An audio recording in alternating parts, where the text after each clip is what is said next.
తిరుపతిలో పెట్రోల్ కష్టాలు మొదలయ్యాయి. తిరుపతి సిటీతో పాటు రూరల్ ప్రాంతాల్లోని మెజారిటీ పెట్రోల్ బంకులు ఖాళీగా దర్శనమిస్తున్నాయి. ఇవాళ మధ్యాహ్నం నుంచి ప్రైవేట్ ఏజెన్సీల ద్వారా నడిచే బంకుల్లో స్టాక్ నిండుకోవడంతో వాహనదారులు తీవ్ర ఇబ్బందులు ఎదుర్కొంటున్నారు. ప్రస్తుతం కంపెనీల ద్వారా నేరుగా నిర్వహించబడే బంకుల్లో మాత్రమే పెట్రోల్ లభ్యమవుతుండటంతో అక్కడ వాహన చోదకులు భారీగా క్యూ కడుతున్నారు. చాలా చోట్ల నో స్టాక్ బోర్డులు కనిపిస్తుండటంతో వాహనదారులు నిరాశతో వెనుదిరుగుతున్నారు. ముఖ్యంగా సుదూర ప్రాంతాల నుంచి తిరుమల శ్రీవారి దర్శనానికి వచ్చే యాత్రికులు ఇబ్బందులు ఎదుర్కొంటున్నారు. పెట్రోల్ పంపుల వద్ద ఏర్పడిన ఈ అకస్మాత్తు కొరతతో అటు స్థానికులు ఇటు పర్యాటకులు తీవ్ర అవస్థలు పడుతున్నారు. తిరుపతి రూరల్ ప్రాంతాల్లో ఖాళీగా దర్శనమిస్తున్న పెట్రోల్ బంకులపై మరింత తాజా సమాచారాన్ని మా ప్రతినిధి జేజీరామ్ అందిస్తారు. ఇరాన్ ఇరాక్ యుద్ధ ప్రభావం తిరుపతి వాహనదారుల మీద పడింది.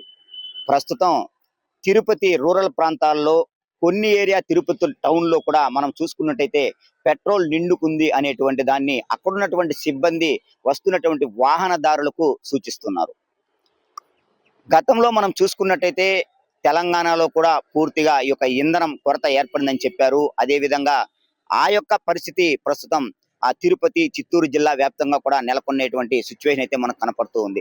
ప్రస్తుతం మనం తిరుపతి నుంచి టువర్డ్స్ చంద్రగిరి వెళ్ళేటువంటి ఆ రోడ్డు ఏదైతే ఉందో ఆ రోడ్డు మార్గాన ఉన్నటువంటి ఒక భారత్ పెట్రోలియం యొక్క సర్వీస్ స్టేషన్లు అయితే ఉన్నాము.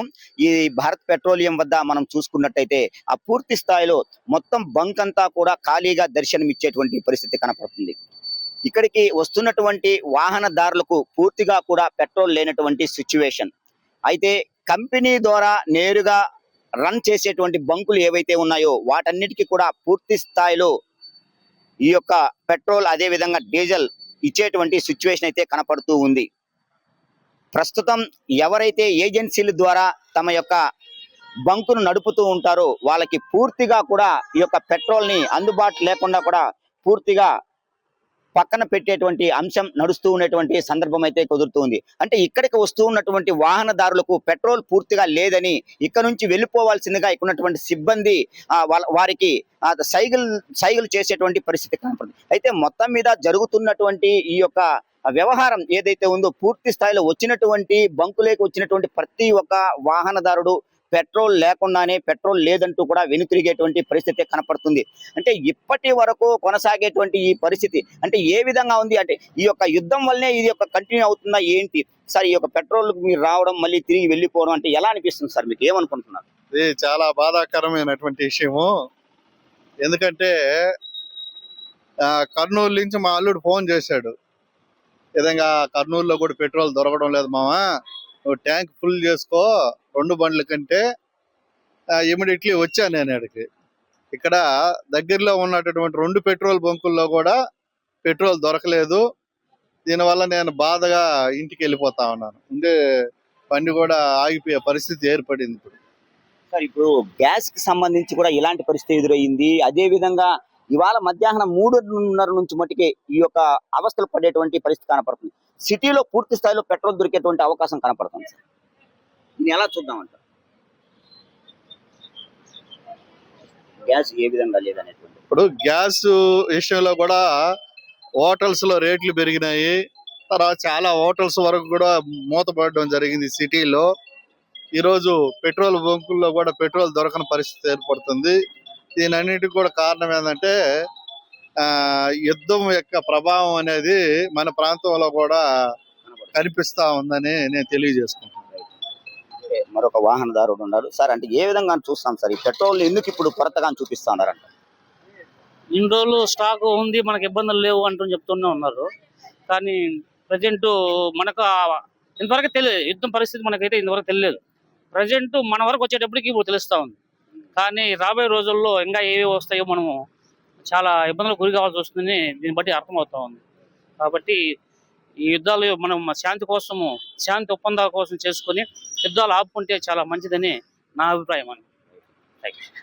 ప్రజలు ఒకటే చెప్తూ ఉన్నారు, ఈ యొక్క ఆ యుద్ధం వల్ల పూర్తిగా కూడా పెట్రోలు గతంలో మనం చూసుకుంటే 2 తెలుగు రాష్ట్రాల్లో తెలంగాణలో పూర్తిగా అయితే పెట్రోల్ అవైలబిలిటీలో లేదు అనేటువంటి ఒక వార్తలు పెద్ద ఎత్తున వదంతులు వచ్చాయి.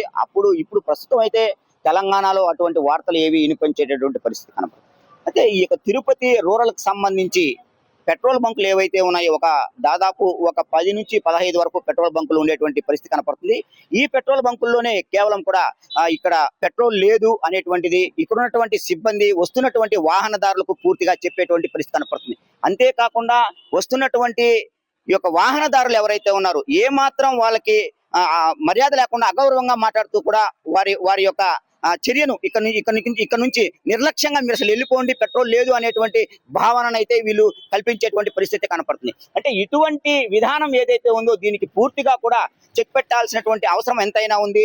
వస్తున్నటువంటి వాహనదారులు కావచ్చు, కార్లకు సంబంధించినటువంటి యాజమానులు కావచ్చు, బస్సులకు సంబంధించినటువంటి ప్రైవేట్ యాజమానులు ప్రతి ఒక్కరూ కూడా పూర్తి స్థాయిలో ఇక్కడ ఉన్నటువంటి సిబ్బంది వారందరికీ కూడా సున్నితంగా పెట్రోల్ తమ దగ్గర లేదనేటువంటి చెప్పి పంపితే బాగుంటుంది అనేటువంటిది కొంతమంది వాహనదారులు వారి యొక్క మనసులో ఉన్నటువంటి విధానాన్ని బయటకు పెట్టేటువంటి పరిస్థితి కనపడుతుంది. అయితే మొత్తం మీద మనం చూసుకున్నట్టయితే జరుగుతున్నటువంటి ఈ యొక్క పూర్తి వ్యవహారం ఏదైతే ఉందో ఒకవైపు తిరుపతికి సంబంధించినటువంటి విషయంలో కావచ్చు, అదేవిధంగా తిరుపతి రూరల్ ప్రాంతాలకు సంబంధించి విద్యానగర్, అదేవిధంగా చెర్లోపల్లి, తాటితోపు, మరోవైపు మనం చూస్తే పెరుమాలపల్లి లాంటి ప్రాంతాల్లో పూర్తిగా కూడా పెట్రోల్ లేదనేటువంటి విషయాన్ని కొనసాగించేటువంటి పరిస్థితి కనపడుతూ ఉంది. అంటే ఇటువంటి విధానం పూర్తిగా కరెక్ట్ కాదనేటువంటిది వస్తున్నటువంటి వాహనదారులకు పూర్తిగా కూడా ఇక్కడ ఉన్నటువంటి బంక్ యాజమాన్యం కావచ్చు, వారికి సంబంధించినటువంటి సిబ్బంది పూర్తి స్థాయిలో పెట్రోల్ తమ వద్ద లేదు అనేటువంటి విధానం ఒక సరైనటువంటి పద్ధతి ద్వారా వాళ్ళకి చెప్తే బాగుంటుంది అనేటువంటిది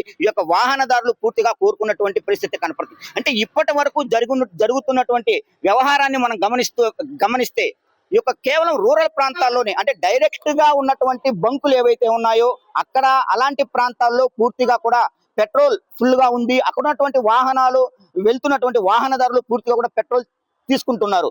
ఎవరైతే ఏజెన్సీల ద్వారా బంకులు నడుపుతూ ఉంటారో వాళ్ళ దగ్గర ఇప్పటి వరకు పెట్రోల్ లేదనేటువంటిది సూచిక బోర్డులు కూడా ఏర్పాటు చేయకుండా వస్తున్నటువంటి వాహనదారులు ఇబ్బంది పడేటువంటి పరిస్థితి కనపడుతుంది.